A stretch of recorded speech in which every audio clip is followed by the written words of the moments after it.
William Florance, and I'm the head of education outreach and emerging markets at Google. Google actually is involved in education in many ways, both directly and indirectly. On the direct front, we have a number of products and technologies that Google has developed that it turns out are really relevant in education. Google Apps for Education is one of those, and it's now in use by more than 30 million active users globally. And this is a suite of applications, productivity applications that's all online in the cloud. We offer these free to schools around the world, and we've been doing that for some years now. More recently, we introduced some device technology, Chromebooks. And Chromebooks are basically a portal to the web. They're a laptop that really are just a browser, the Chrome browser. They turn on instantly. They require very little maintenance, and it turns out they also are an excellent fit for education, and we're finding these being implemented in schools in very large numbers. Country of Malaysia, for instance, has just purchased 116,000 of these devices and put one in every school so far in Malaysia. So that's on the direct side. On the indirect side, Google invests in and supports and offers grants to a number of education-related initiatives. On the university side of things, we provide research grants.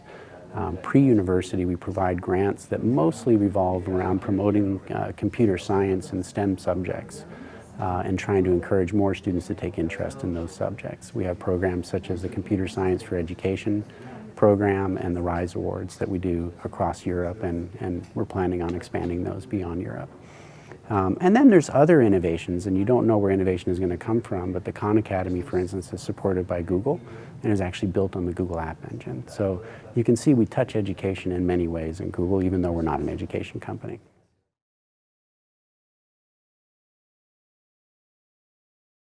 Super question. There's an example, and I forget the name of the teacher. I think the article appeared in Wired magazine some months ago. And this was in the northern part of Mexico, a really impoverished area. And the teacher, long story short, got really fed up with just kind of teaching the same old way and decided to introduce the web to his teaching, right?